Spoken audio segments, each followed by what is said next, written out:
Previous lecture को क्या देखा था हम लोगों ने, फिर से एक बार लॉज ऑफ मोशन में Newton's laws of motion, 3 laws of motion. First law is related with what? First law किससे रिलेटेड था? इट्स इनर्शिया, बराबर है ना। जब तक किसी भी बॉडी को हम लोग एक्सटर्नल फोर्स अप्लाई नहीं करते तब तक उस बॉडी का स्टेट जो है रेस्ट या यूनिफॉर्म मोशन का, वो क्या रहेगा? कंटिन्यू रहेगा, बराबर है। दूसरा कौन सा था law? Rate of change of momentum is directly proportional to the force. इससे हम लोग को फॉर्मूला मिला था, force is equal to mass into acceleration. कुछ याद है क्या? पक्का? थर्ड लॉ था एक्शन रिएक्शन का, for every action there is a equal and opposite reaction. ये 3 लॉ सीखे थे। उसके बाद क्या देखा था हम लोग ने? चेक करो क्या देखा था। 3 लॉस के बाद क्या देखा था? Very good. Inertial and non inertial frame of reference, बराबर है। इनर्शियल फ्रेम ऑफ रेफरेंस मतलब ऐसा फ्रेम ऑफ रेफरेंस मतलब क्या? हम लोग जिधर खड़े या कोई भी ऑब्जेक्ट जिस पोजीशन में है उसको लोकेट करने के लिए एक कांस्टंट पकडना पडता है. कोणत्याही गोष्टीचं एक लोकेशन सांगायला काहीतरी एक रेफरन्स घ्यावं लागतं ना, and that constant or that frame is called frame of reference.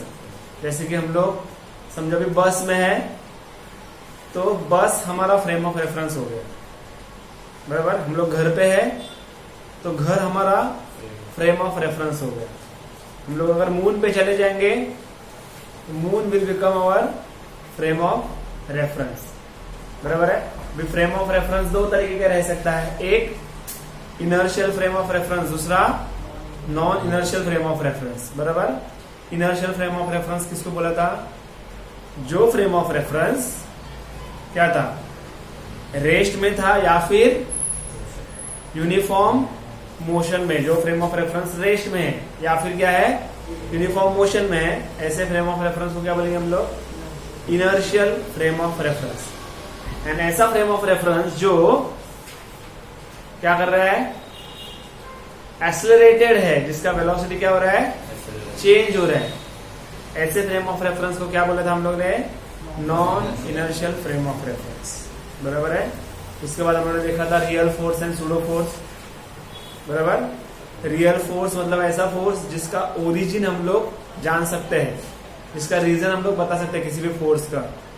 And pseudo force मतलब ऐसा फोर्स जिसका रीजन अननोन होता है. इमेजिनरी नहीं बोल सकते, लेकिन वो नॉन रियल है, जिसका रीजन हम लोग को पता नहीं है. क्लियर है? ऐसे फोर्स को हम लोग क्या बोलेंगे? Pseudo force. उसके बाद टाइप्स ऑफ फोर्स में हम लोग ने क्या क्या देखा था? पहला जो नेचुरल फोर्सेस है वो कौन से है नेचर में? Gravitational force which is what, weakest force ना, बट लॉन्ग रेंज फोर्स. उसके बाद कौन सा फोर्स था? Electromagnetic force. मतलब नेचर में जो कुछ फोर्स है वो सब क्या है, एक्चुअली इलेक्ट्रोमैग्नेटिक फोर्स ज्यादातर है, बराबर है. वो भी स्ट्रांग है थोड़ा सा, ग्रेविटेशन स्ट्रांग है, बाकी सब फोर्स है वीक है. ओके. उसके बाद देखा था week nuclear force, strong nuclear force. Strong nuclear force मतलब कौन सा फोर्स? जो न्यूक्लियॉन्स है, प्रोटॉन्स, न्यूट्रॉन्स, बराबर है ना, वो जिस फोर्स से बंधे हुए हैं न्यूक्लियस के अंदर, वो फोर्स कौन है? Strong nuclear force. वो स्ट्रांग है, सबसे स्ट्रांग वो है, लेकिन उसका रेंज बहुत छोटा है, शॉर्ट है, बराबर है. उसके बाद वीक न्यूक्लियर फोर्स मतलब प्रोटॉन का न्यूट्रॉन में कन्वर्जन होना, न्यूट्रॉन का प्रोटॉन में कन्वर्जन होना, ये सब जो प्रोसेस है उसके लिए जिम्मेदार ऐसा एक फोर्स है, उसको हम लोग बोलते हैं वीक न्यूक्लियर फोर्स, बराबर है. वो वीक फोर्स है, लेकिन ग्रेविटेशनल फोर्स से वीक नहीं है. सबसे वीक कौन है? Gravitational force. उससे थोड़ा सा ज्यादा, लेकिन बाकी सब फोर्स से वीक. ऐसा कौन है? Weak nuclear force. Understood up to this?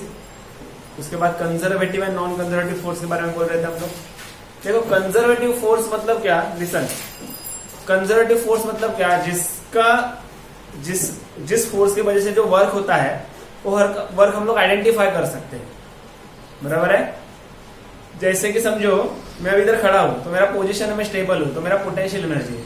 अगर मैं दौड़ने लगता हूं तो मेरा पोटेंशियल एनर्जी किस में कन्वर्ट हो रहा है, काइनेटिक एनर्जी में कन्वर्ट हो रहा है। मतलब एक का कन्वर्जन दूसरे में कन्वर्जन हो रहा है ना, एक का कन्वर्जन दूसरे में हो रहा है। मतलब हम लोग बोल सकते हैं कि ये एनर्जी इधर नहीं तो इधर है, या फिर इस फोर्स को हम लोग ने इधर फोर्स लगाया तो उसको बैलेंस करने वाला दूसरा फोर्स है, तो वो सब कंजर्वेटिव फोर्स है। कौन से फोर्स है, मतलब जिस फोर्स का इफेक्ट अगर दूसरे चीज में चला जाता है, एक फोर्स की वजह से दूसरे फोर्स में वो कन्वर्ट हो जाता है, तो वो कौन सा फोर्स हो गया, कंजर्वेटिव फोर्स। लेकिन नॉन कंजर्वेटिव फोर्स मतलब ऐसा जिसका इफेक्ट हम लोग रिटर्न नहीं ला सकते। समझ में आ रहा है? जैसे कि मैंने एक बलून ब्लो किया, फुगा बोला, बराबर है, तो मेरा फोर्स किसमें चला गया, उसके एक्सपांशन में कन्वर्ट हो गया ना। मेरा फोर्स जो मैंने लगाया उसका इफेक्ट क्या आया, बलून एक्सपांड हो गया, बराबर है। लेकिन अगर मैंने उसको बलून को ब्लो करने के बाद ऐसे ही छोड़ दिया विदाउट बांधे, तो क्या हो जाएगा, वो हवा निकल जाएगी।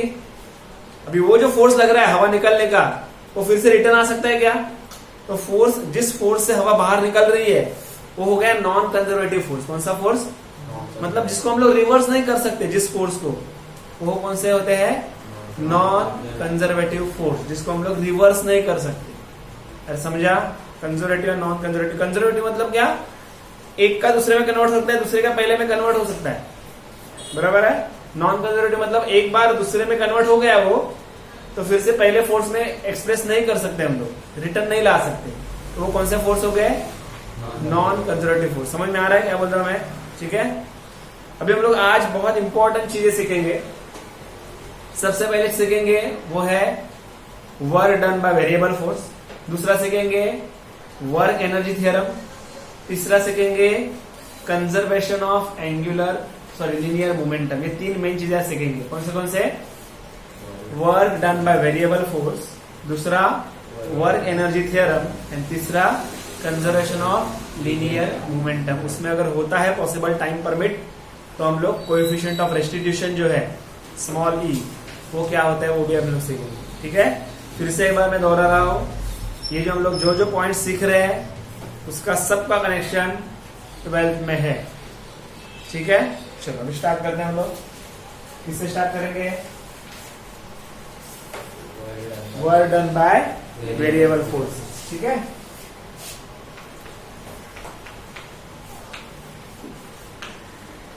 आज डेट क्या है, 23।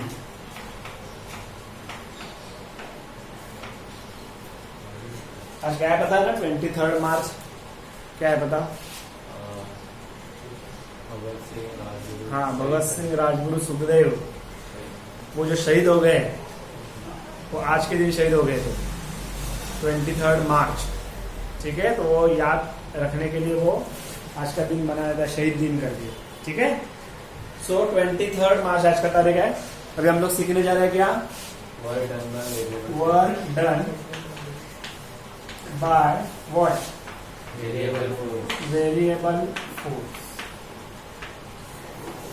Work done by what, variable force. Work done का नॉर्मल फॉर्मूला आपको पता है किसी को, वर्क डन का normal formula W is equal to force into displacement, पता ही है।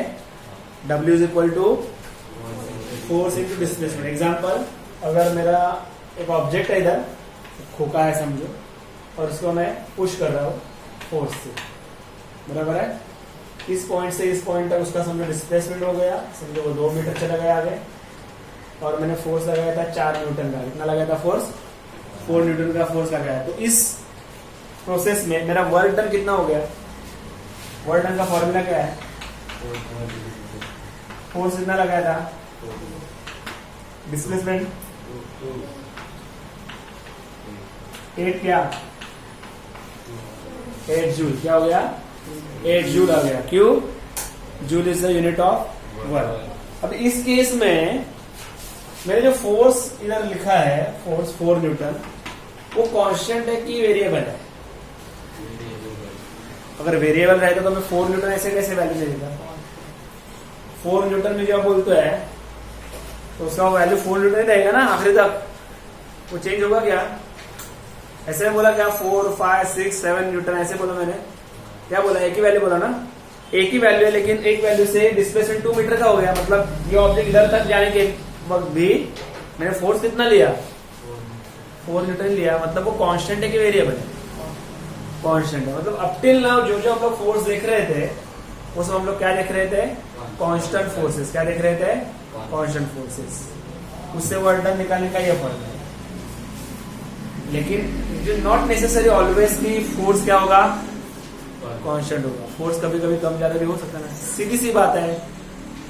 हम लोग जब समझो अभी हैमर से कोई अगर स्क्रू या कीला वॉल में इंसर्ट करने की कोशिश करते हैं तो हमेशा सेम फोर्स लगाते हैं क्या हम लोग? अगर थक जाए तो कम फोर्स होता है, थोड़ी रेस्ट ले तो बाद में जोर से हम लोग इंसर्ट कर सकते हैं ना कीले को, बराबर है। तो हमेशा फोर्स कांस्टेंट रहेगा ये जरूरी नहीं है। लेकिन हम लोग जो वर्क डन निकालते हैं वो हमेशा कैसे निकालते हैं, कांस्टेंट फोर्स से।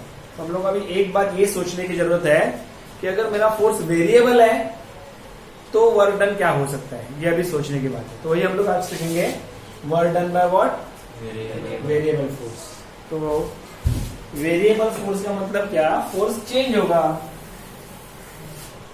इमेजिन करो अभी ये एक ऑब्जेक्ट इधर है, इसका पोजीशन है S1, बराबर है। उसको मैंने फोर्स लगाया समझो 2 न्यूटन, उसके वजह से वो इधर डिस्प्लेस हो गया, बराबर है। वो आ गया S2 पे। लेकिन इस वक्त अभी फोर्स लगा रहा हूं मैं 5 न्यूटन। कितना लगा रहा हूं, 5 न्यूटन। तो थोड़ा और आगे जाएगा वो, बराबर। अभी उसका पोजीशन आ गया S3। उस वक्त मेरा फोर्स हो गया समझो 3 न्यूटन, कम हो गया। मतलब मैं फोर्स लगा रहा हूं, ऑब्जेक्ट डिस्प्लेस हो रहा है, लेकिन इन बिटवीन मेरा फोर्स क्या हो रहा है, कम ज्यादा हो रहा है। क्या हो रहा है, कम ज्यादा हो रहा है, बराबर ना। इधर बढ़ गया, इधर कम हो गया। तो वेरिएशन है फोर्स में। क्या है, फोर्स में वेरिएशन है। तो अभी आप बता सकते हो मुझे इस पॉइंट से लेके इस पॉइंट तक जाने तक उसका वर्क डन कितना हो गया। अभी इस फॉर्मूले से निकाल सकते हो आप, क्यों नहीं निकाल सकते। समझो टोटल डिस्टेंस आपका 2 मीटर, समझो 3 मीटर प्लस 7 मीटर 10 मीटर हो गया। डिस्टेंस टोटल हो गया 10 मीटर। व्हाट अबाउट दिस, इसको हम लोग सिंपली ऐड नहीं कर सकते, समझा। क्योंकि थ्रू आउट दिस प्रोसेस हम लोग ऐसे नहीं बोल सकते इधर तक 2 न्यूटन था, इधर तक 5 न्यूटन, इधर तक 3, ऐसे नहीं है। कब चेंज हुआ बता सकते हैं, इस रास्ते में फोर्स कब चेंज हो रहा है बता सकते हैं, एग्जैक्टली नहीं बता सकते। तो वो कंटिन्यूअसली कभी भी वेरी हो रहा है। उस वक्त अगर मुझे वर्क डन निकालना है तो आपको इंटीग्रेशन का यूज करना पड़ेगा। किसका यूज करना पड़ेगा, इंटीग्रेशन का। तो मेरा मेन फॉर्मूला क्या है, F इंटू एस है। लेकिन उस वक्त मेरा जो फोर्स है वो चेंज है, इसलिए इधर साइन आएगा इंटीग्रेशन का। इंटीग्रेशन साइड में लोअर जो लिमिट है, मतलब लोअर वैल्यू ऑफ डिस्प्लेसमेंट वो है S1 and upper value of displacement है S2। और इधर हम लोग को S की जगह लेना है DS। क्या लेना है, DS। क्यों DS लेना है, हम लोग क्या करेंगे, देखो कैसे इमेजिन किया जाता है। देखो जब हम लोग को S1 से लेके S3 तक कितना वर्क डन हुआ है वो निकालना है, तो हम लोग क्या निकालेंगे, S1 से लेके इतने पार्ट तक कितना वर्क हुआ है, इधर से लेके इतने पार्ट तक, मतलब छोटे छोटे पार्ट का वर्क डन कितना है, वो सबका हम लोग क्या करेंगे, इंटीग्रेट करेंगे। क्या करेंगे, इंटीग्रेट करना मतलब क्या होता है, ऍड करना ही होता है। इंटिग्रेशन म्हणजे काय, ऍडिशन नसतं। मग फरक काय सर, मग इंटिग्रेशन म्हणजे ऍडिशन, मग फरक काय दोघांमध्ये, डिफरेंस क्या होता है, जब कंटिन्यूअस एडिशन होता है, एक यूनिफॉर्म एडिशन होता है, तब इंटीग्रेशन यूज होता है। इसका मतलब अभी जो ये डिस्टेंस आपको दिख रहा है कवर किया हुआ ऑब्जेक्ट ने, तो ऐसे क्या, इधर तक डिस्टेंस कवर किया, उधर से उठा के इधर रखा, फिर आगे डिस्टेंस कवर किया, इधर से उठा के आगे रखा, फिर आगे डिस्टेंस कवर किया, कंटिन्यूअसली हो रहा है ना। इसका मतलब ये कंटिन्यूअस एडिशन है। और उस वक्त उसको रिप्लेस किया जाएगा किससे, इंटीग्रेशन से। किससे रिप्लेस किया जाएगा, इंटीग्रेशन से। ओके, अब इंटीग्रेशन में स्मॉल पार्ट है डिस्प्लेसमेंट का। हम लोग क्या देखेंगे, इतने छोटे पार्ट के लिए कितना वर्क डन हुआ, फिर इतने छोटे पार्ट के लिए कितना वर्क डन हुआ, इतने छोटे पार्ट के लिए कितना वर्क डन हुआ, ऐसे छोटे छोटे पार्ट। लेकिन वो पार्ट किधर से स्टार्ट होते हैं, S1 से स्टार्ट होते हैं। एंड किधर होते हैं, S3। आप समझो, हम लोग इन बिटवीन S2 में ले लेंगे, S डैश ले लेंगे, इधर S2 मानेंगे, समझा। तो आप बोलोगे सर फोर्स चेंज हो रहा है, फोर्स चेंज हो रहा है, इसलिए तो हम लोग छोटे छोटे डिस्प्लेसमेंट देख रहे हैं। मतलब इधर से इधर एक फोर्स है समझो, इधर से आगे दूसरा फोर्स है, इमेजिन करो, इधर से आगे तीसरा फोर्स है, चलेगा।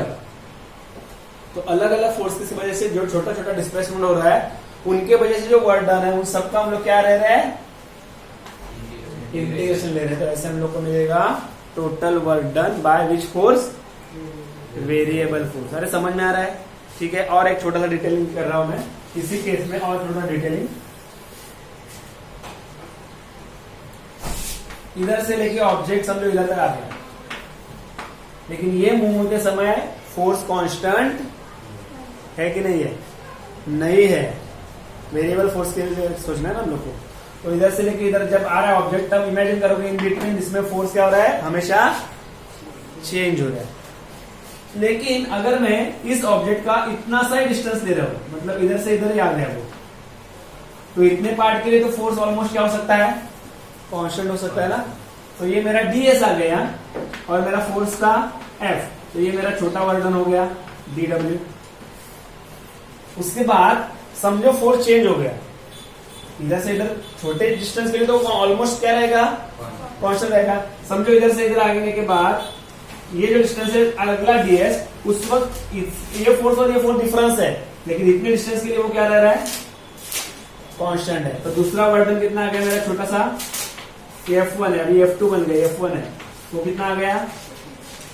F2 ds which is equal to छोटा वर्डन ऑफ, मतलब ऐसे छोटे छोटे छोटे छोटे वर्डन से हम लोग क्या निकाल सकते हैं? Total work done from going from S1 to S2, S1 to S2। तो ऐसे छोटे छोटे वर्डन को ऐड करना है, लेकिन ये कंटिन्यूअस है, तो एडिशन में हम लोग क्या करेंगे?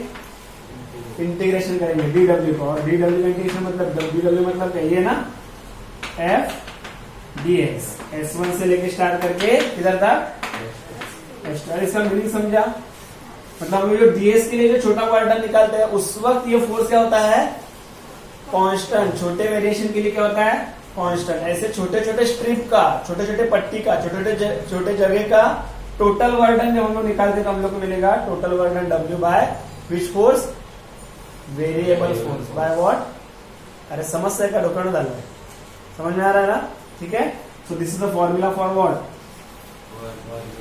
Work done by variable force. Okay, so right it down, लिखो नोटबुक में हेडिंग दे दो, work done by variable force.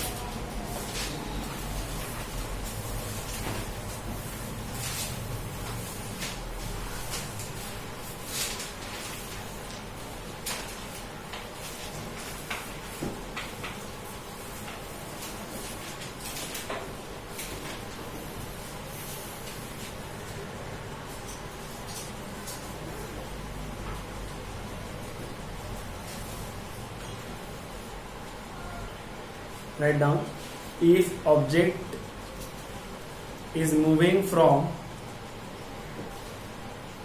position S1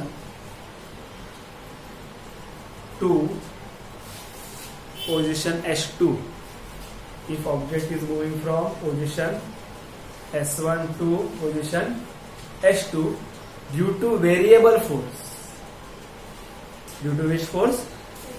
variable word को अंडरलाइन करो, due to variable force F लिखो, वेरिएबल फोर्स बाजू में लिखो capital F। Then work done by this variable force, then work done by the variable force, work done by the variable force is given by, work done by the variable force is given by, क्या formula आएगा?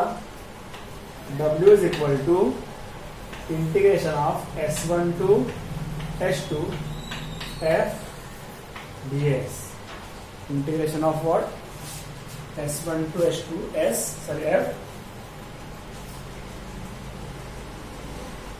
ds।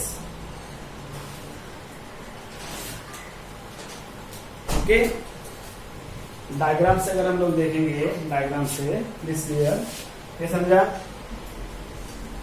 अगर diagram से हम लोग देखेंगे तो समझिए displacement का एक्सिस है और ये फोर्स का एक्सिस है। अगर कांस्टेंट फोर्स है तो ऐसे आएगा ना, कांस्टेंट। डिस्प्लेसमेंट आ गया समझो S1 से लेके S2 तक, तो इसके अंदर जो एरिया आएगा ना, that area is nothing but what? Work. F into S. S2 minus S1 मतलब S. That area is nothing but work. But in this case, force same है कि change हो रहा है? सेम है ना, चेन फोर्स, तो ये work done bye constant force. लेकिन अगर फोर्स वेरी हो रहा है,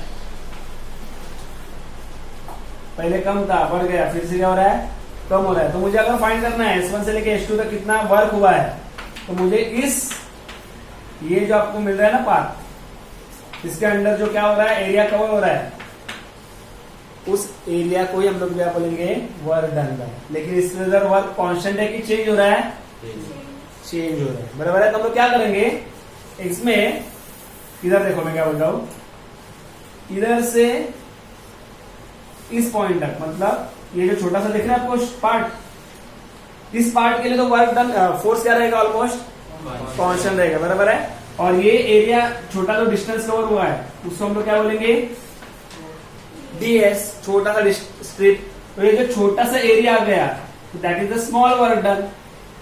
सो at this case we have consider this f as a constant, तो ये छोटा वर्क डन आ गया। सिमिलरली दूसरा स्ट्रिप उसके नेबर वाला, इसके लिए ये पार्ट के लिए भी क्या रहेगा, फोर्स, तो उस वक्त जो वर्क डन मिलेगा वो क्या रहेगा, dw2। ऐसे छोटे छोटे स्ट्रिप को अगर टोटल ऐड करेंगे तो हम लोग को क्या मिलेगा, total work done which is given by variable force. अरे समझ में आ रहा है, समझा फर्क, समझा कांस्टेंट फोर्स में क्या था और वेरिएबल फोर्स में क्या है। ओके चलो आगे बढ़ जाए। अभी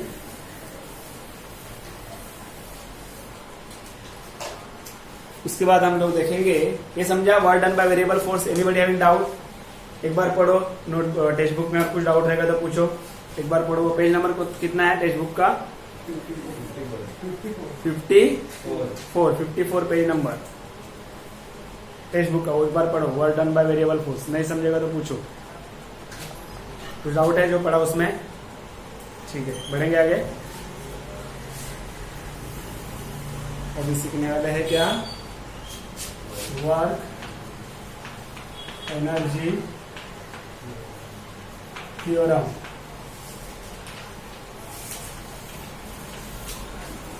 वर्क एनर्जी थ्योरम, ठीक है।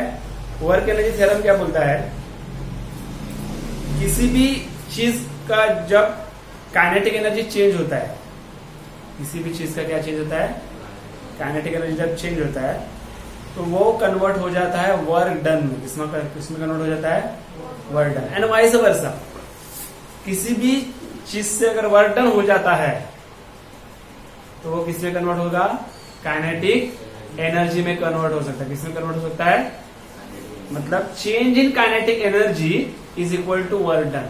ये वर्क एनर्जी थ्योरम में क्या है, change in kinetic energy of the object is equal to what, work done by that object. इसको हम लोग बोलेंगे वर्क एनर्जी थ्योरम। रिलेशन,